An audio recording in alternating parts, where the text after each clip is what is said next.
बंधनों से मुक्त हो जाना ये कोई चमत्कार नहीं, बल्कि ये सिद्धांतों को जीवन में उतारने का परिणाम है।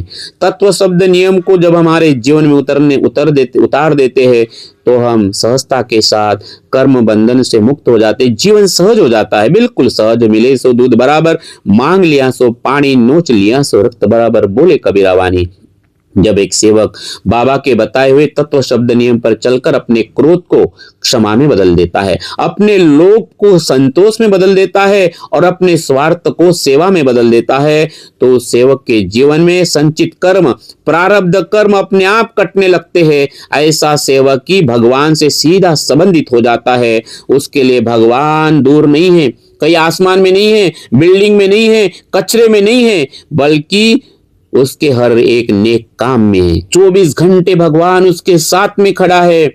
मेरे प्यारे सेवक भाई बहनों, वही बाबा का सच्चा सेवक है, वही बाबा का सच्चा सेवक है।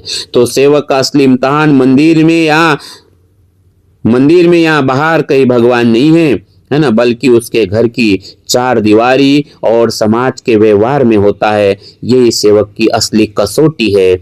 मेरे प्यारे सेवक भाई बहनों, सच्ची भक्ति वह है जो हमें भीतर से इतना मजबूत बना दे कि हमें दुनिया के प्रलोभन के आगे कोई लोभ खड़ा न हो, कोई प्रलोभन हमें झुका न दे।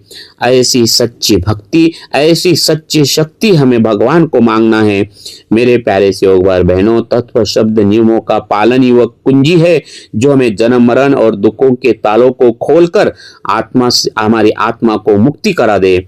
ये ऐसे तत्व शब्द नियम है, ये तत्व शब्द नियम हमारे लिए मुक्ति का द्वार है। आइए थोड़ा सा रुकते हैं, थोड़ा आत्मचिंतन करते हैं, अपने आप से सवाल पूछते हैं। मेरे प्यारे सेवक भाई बहनों, आज ईमानदारी से अपने दिल पर हमें हाथ रखकर एक सवाल पूछना है, क्या हम बाबा के सेवक कहलाने के लिए तत्व शब्द नियम का पालन करते हैं या भगवान को पाने के लिए ना नियमों का है ना, अपने आप को सिर्फ कहलाने के नाम से तत्व शब्द नियम का पालन करने का दिखावा करते हैं, या भगवान को पाने के लिए ना, या हमारे जीवन में एक लक्ष्य, एक चित्त भगवान निर्माण करने के लिए। आइए थोड़ा सा आत्मचिंतन करना है मुझे और आपको। जब आपके सामने कोई स्वार्थ या लालच आता है तो क्या उस वक्त आपके भीतर का सेवक जागरूक रहता है?